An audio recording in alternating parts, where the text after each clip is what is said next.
Pour que l'imam Jean-Luc Mélenchon comprenne bien, le ferme ta gueule, je vais lui dire autrement, je vais dire Bella Femouk.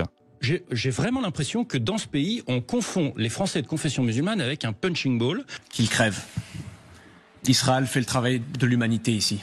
Absolument aucun remords à ce niveau-là, qu'ils crèvent tous. L'enfant chéri de son papa, qui est pote avec Bouygues, qui explique sa présence sur LCI, c'est un pistonné, hein, c'est Guy Bedos dans le pistonné. Parfois la vie, c'est choisir son camp. Dans cette épreuve, est-ce qu'on peut vous aider? Et si oui, comment? Bienvenue sur Das Polémique, aujourd'hui nouvelle vidéo actu, en attendant celle de demain où nous parlerons de justice et il y a pas mal de choses à dire sur le sujet. Pour l'heure, on va aborder les médias mainstream qui ont encore fait fort cette semaine, mais commençons par cette vidéo de Rima Hassan qui se fait harceler dans une gare à Bruxelles par une personne apparemment sioniste et assez menaçante. Madame, Am Israël Chai.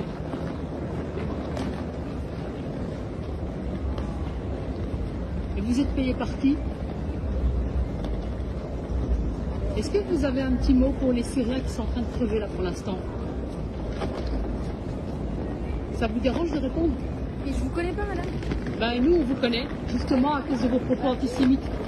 Ce qui est le plus inquiétant, c'est que tout cela semble calculé et ils s'en vantent même sur les réseaux sociaux. L'espèce de pétasse, on la suit et au Parlement et dans ses déplacements. On va la rendre dingue. On va la rendre dingue. Elle va croire qu'on la piste partout et en même temps, elle n'a pas tort parce qu'on la piste partout. D'accord? On va démonter cette espèce de pro-Hamas qui ne fait que de la merde et qui soutient évidemment ces terroristes à Gaza. Je ferme la parenthèse. Mais qu'il continue à s'exposer sur les réseaux, ça fournit des preuves supplémentaires aux différentes associations mais également à la CPI pour les poursuivre en justice. Et c'est pas un fantasme, écoutez le Premier ministre israélien totalement paniqué à ce sujet.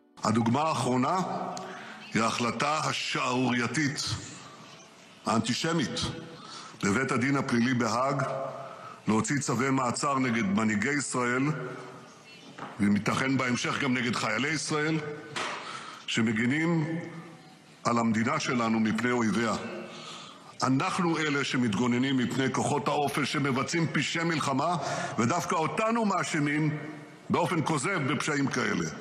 Et j'espère que ces procédures de mandat d'arrêt s'étendront également à tous ceux, médias, journalistes ou politiques, qui ont participé sciemment à légitimer ces crimes de guerre d'une manière ou d'une autre.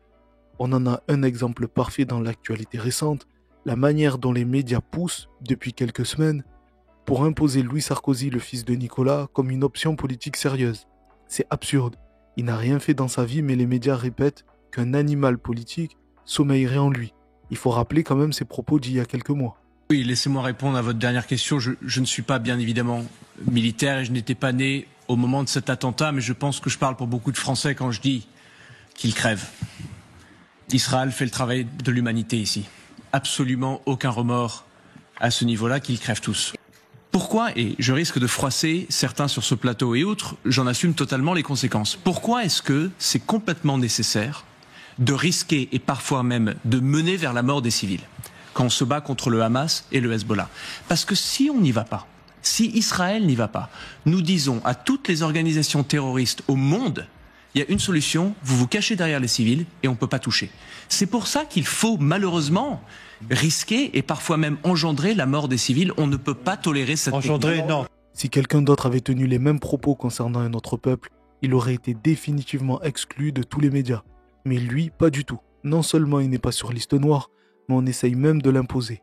Et ça a le don d'énerver des personnes comme Mourad Boudjelal, qui va recadrer Olivier Truchot et Barbara Lefebvre à ce sujet. Et observez bien comment Louis Sarkozy est immédiatement défendu par l'ensemble du plateau. Sarkozy, c'est pas de la rigolade. Donc moi, au contraire, je suis très contente. En plus, je l'ai écouté effectivement, et j'ai écouté certaines de ses chroniques et j'ai lu certains de ses propos. Ça me va très bien. Mourad. Rapidement. Ah ben c'est le fils, c'est l'enfant chéri de son papa qui est pote avec Bouygues, qui explique sa présence sur LCI. C'est un pistonné, hein, c'est Guy Bedos dans le pistonné. Et moi j'ai écouté ses propos et je pense qu'il et sur certains de ses propos, j'hésite pas à dire que ce mec est une pourriture. Oh non, voilà, non, sur certaines théories, c'est mon problème. Quand on appelle à tuer et à génocider des gens, comme il l'a fait, et qu'on justifie des crimes, je suis désolé. Sur ce qu'il a dit, oui. Non, tu peux pas insulter les gens. Il a dit qu'il fallait en finir avec le Hamas et le Hezbollah et qu'il fallait tuer tout le monde. Et qu'il fallait tuer tout le monde, voilà. Excuse-moi, crever le Hamas et le Hezbollah, c'est pas un appel au Non, il n'a pas dit ça comme ça. Il n'a pas dit ça comme ça, Barbara. Tu le sais très bien. Il n'a pas dit ça comme ça. Il a dit qu'il fallait tuer tout le monde et que Israël faisait le boulot et qu'en fait, grosso modo, qu'il fallait génocider. Non, ce qu'il dit est faux, Barbara. Ce qu'il dit est faux, donc. Cette réaction montre clairement que nous n'avons pas affaire à des journalistes ou des présentateurs ou des chroniqueurs équilibrés. Non, ce sont des soldats au sens littéral. Ils sont en mission. Parce que c'est pas l'insulte qui les gêne, c'est qu'elle est faite contre Louis Sarkozy. Parce que lorsqu'il s'agit de Mélenchon ou d'autres personnalités qui sont insultées, il n'y a pas la même levée de bouclier pour les défendre. Moi, je le dis au premier imam de France qui est devenu Jean-Luc Mélenchon, ferme bien ta grande et à jamais.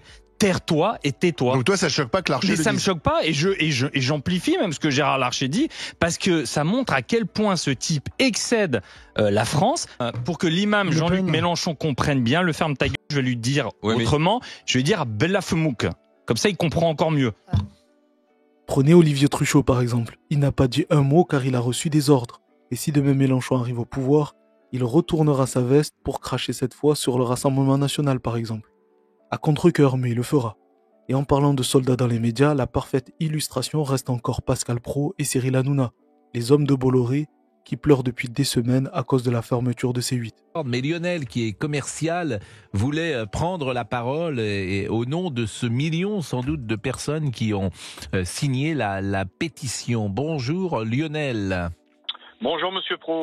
Vous vouliez réagir? Moi je trouve ça écœurant, c'est écœurant. Je dis on n'a plus le droit de rien dire, de rien faire, tout ça pour une Arcom qui représente quoi, les gauchos leçons de morale, je veux dire, mais je trouve ça de 400 personnes et tout ça, et puis c'était une bonne chaîne, et puis voilà quoi, je veux dire, je trouve ça écœurant. C'est la liberté d'expression, on est en démocratie. Comme la plupart des gens, moi je ne suis pas pour empêcher les gens de parler, mais à un moment donné il faut être cohérent. Ce sont les premiers à pleurer et dire que les institutions françaises ne sont pas assez fermes pour faire respecter les règles et la loi. Et aujourd'hui, l'Arcom l'est et de manière motivée, alors pourquoi ils se plaignent? On marche sur la tête avec l'Arcom et on marche sur la tête également avec... On marche sur l'Arcom... on marche sur l'Arcom. Excusez-moi, vous croyez vraiment que le patron de l'Arcom, Roch-Olivier Mestre, il est tranquillement dans son bureau, il va enlever C8 et il va prendre la décision tout seul sans en informer à minima Alexis Collère, le secrétaire général de l'Élysée, c'est ça? Oui, c'est lui. Nous sommes d'accord. On est tous d'accord. Hein. Oui. Voilà. Donc c'est une décision politique, on est d'accord. C'est ridicule. Ils n'ont pas respecté le règlement. Un nombre incalculable de fois, ils ont accumulé des amendes qui, soyons clairs, sont des centimes pour Bolloré, et ils parlent de décisions politiques. En réalité, ce qu'ils veulent, c'est une justice d'exception. Des institutions dures avec les gens d'en bas, en particulier certains groupes suivent mon regard, mais que ces mêmes institutions soient indulgentes avec eux. Soyez dignes et mangez en silence votre sanction que vous avez bien cherchée depuis des années.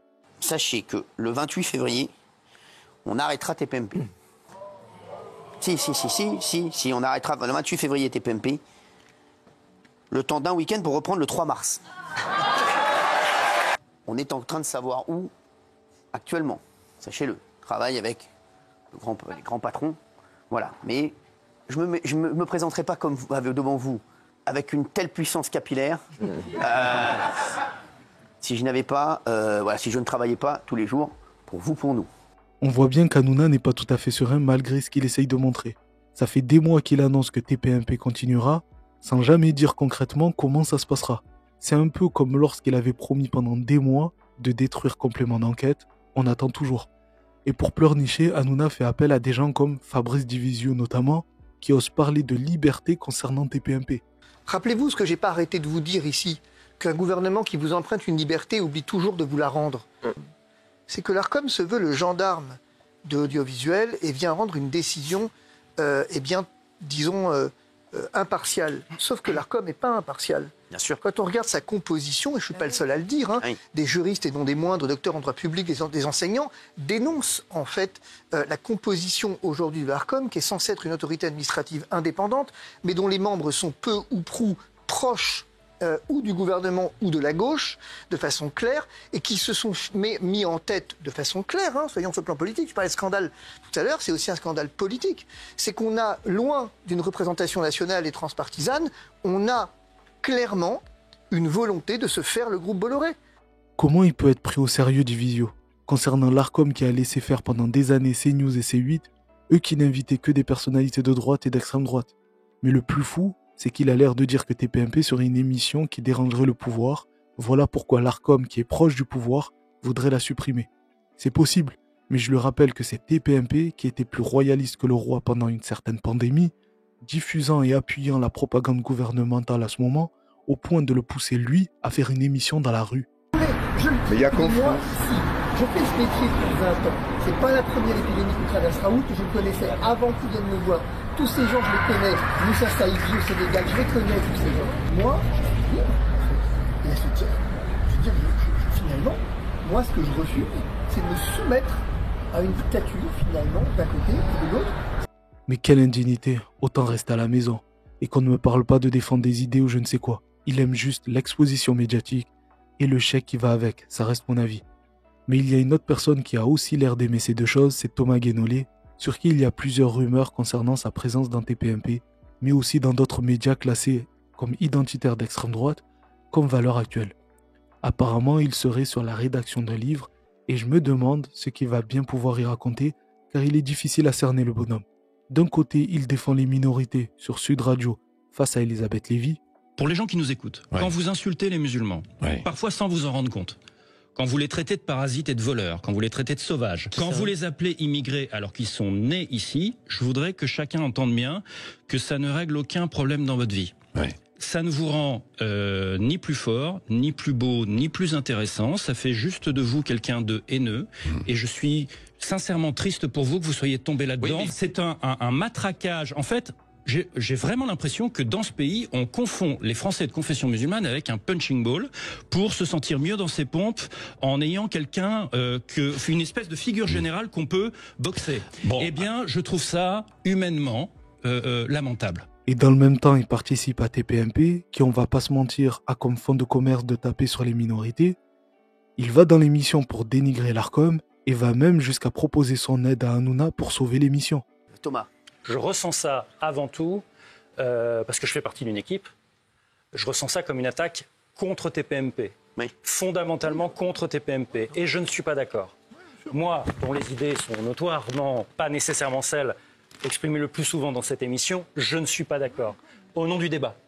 Le vécu que j'en ai, c'est que c'est l'un des derniers endroits où ces deux France-là peuvent au moins essayer de se parler, et je le vis tous les soirs où je suis là. Et donc, l'idée de fermer TPMP, je ne suis pas d'accord avec ça. Alors, on est en train de traverser une épreuve, et parfois la vie, c'est choisir son camp. Et donc, moi, ma question, et je pense pouvoir parler au nom d'un certain nombre de personnes autour de ce plateau, dans cette épreuve, est-ce qu'on peut vous aider, et si oui, comment ? Franchement, en faisant des bonnes émissions déjà, et on va continuer. Je vous l'ai dit, j'ai pris la décision de continuer. Écoutez, dites-moi ce que vous en pensez en commentaire. Moi, je pense que l'argent et l'exposition médiatique peuvent faire vaciller un homme. Bref, voilà, dites-moi votre avis sur le harcèlement autour de Rima Hassan et la propagande médiatique autour de Louis Sarkozy. N'hésitez pas à vous abonner, mettre un pouce et partager. Moi, je vous donne rendez-vous demain avec une nouvelle vidéo actu. En attendant, prenez soin de vous. Respirez un bon coup. Dans tous les cas, on est ensemble. Ciao!